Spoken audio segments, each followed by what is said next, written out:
De Fabri presenta Isola Tutto, il kit fai da te per isolare il cassonetto di casa tua da caldo, freddo, spifferi e rumori. Non necessita di opere murarie.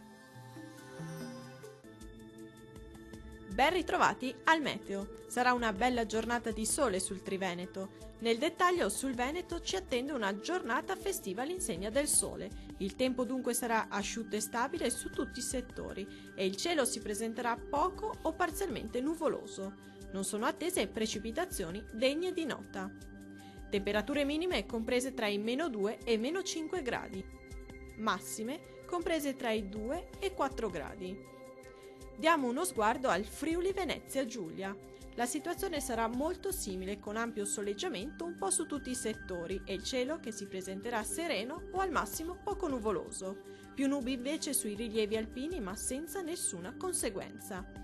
Temperature minime comprese tra i -4 e -1 gradi. Massime comprese tra i 3 e i 5 gradi.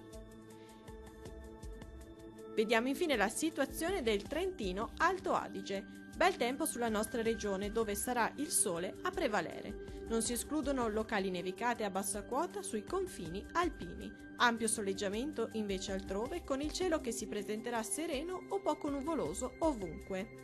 Temperature minime comprese tra i -1 gradi, massime oscillanti tra gli 8 gradi. Dal meteo di Antenna 3 è tutto, arrivederci al prossimo aggiornamento.